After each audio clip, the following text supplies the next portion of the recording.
In 1995, CBS News aired a story about a website I had built.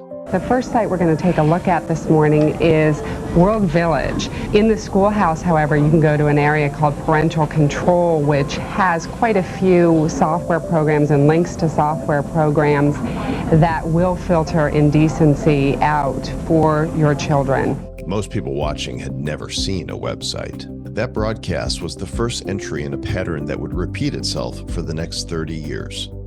And somehow, over and over, I found myself being asked, what does this mean? Internet is a network of networks. A chat room is a live experience where you are typing at the keyboard and your text is instantly appearing for others to see and read. If you want to have some educational fun with the kids, you got to get on the internet. It's the future. Joel Comm, the founder of the WorldVillage homepage, is glad millions of Americans are jumping onto the new information highway. People are going to the internet for three reasons. They're going for information, they're going for entertainment, and they're going for interactivity to communicate with other people. Basically, what we do is we create family-friendly entertainment for the internet. A full variety of things, everything from live chat, online newsletters, to contests and software reviews. This isn't a highlight reel, this is evidence of something. WorldVillage launched in July of 1995, one of the first 18,000 websites in the world. CBS featured it that same year. Boardwatch Magazine profiled it in 1996. Reporters don't cover tools, they cover translation. 3 years later, Yahoo bought a game site I co-founded for 7 figures. In 2006, I published the AdSense Code, number 8 on the New York Times bestseller list.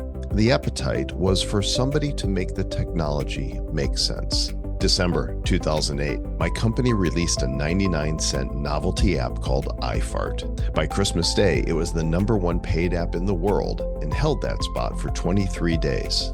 The Daily Show, The Today Show, the New York Times Sunday Magazine ran a piece about it. Even George Clooney told Rolling Stone it was his favorite app. The mobile revolution had arrived, and it arrived laughing. There was curiosity, risk, and a sense of fun. The reality show that I co-created in 2007 earned an honorary Webby Award. When Twitter Power came out in 2009, the morning shows called again. Fox, MSNBC, local news in New York, all asking the same question. What is this thing and why does it matter to my business? And when live video arrived, CNBC Asia called to ask if we could save Twitter. In 2017, I was inducted into the Guerrilla Marketing Hall of Fame alongside Seth Godin. In 2015, I had the privilege of standing on the stage of the classic Denver Opera House, which became a TEDx stage. In 2022, Travis Wright and I took the stage at Radio City Music Hall for NFT NYC. In 2025, Be the Legend hit the USA Today bestseller list. Web, search, social, mobile, blockchain, and now AI. 6 revolutions, 6 disruptions. Press coverage isn't the achievement. Coverage is a trail marker. A broadcast from 1995, a bestseller list from 2006, a Rolling Stone quote, a Webby, a Hall of Fame induction, a USA Today list from last year. Those are timestamps. The outlets change. The technology changes.